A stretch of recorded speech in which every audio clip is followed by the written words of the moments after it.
So let's look at the other lighting scenario where you've got a very wide open scene. Now, one of the things to bear in mind here is the more you have in your scene, the more there is to reflect that harsh light, and it just makes it messier and more complicated. I find the best way to deal with this is to simplify your composition.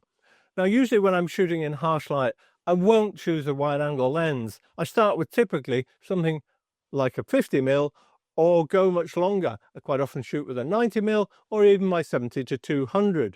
That means you can zoom in on little details and keep your composition much simpler. You can see in this picture of the chap having his lunch with all the seagulls around. It just doesn't work because it's too complicated. Here's some other examples. I thought these boats might make a nice image, but there's so much going on, there's so much reflected light, it doesn't really work. What works much better is when I simplify my composition.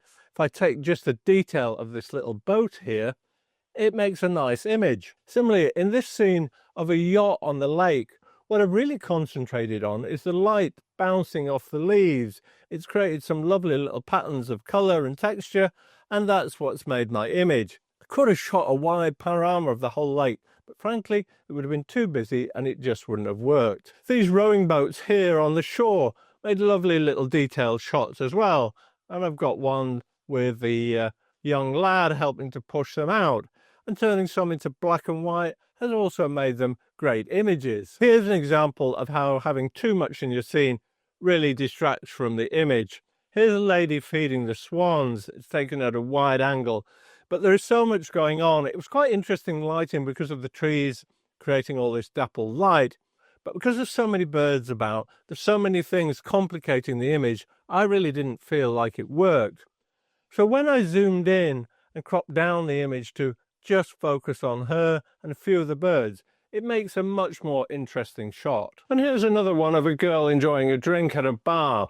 What caught my eye was the bright orange drink she had, an Aperol Spritz, I guess.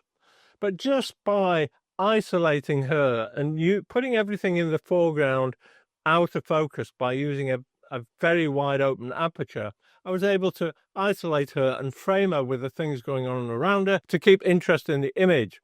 And I exposed, actually, for her face, I spot metered off her face so that that was correctly exposed, and I didn't worry about the stuff in the background being slightly blown or being lost in the detail in the shadows.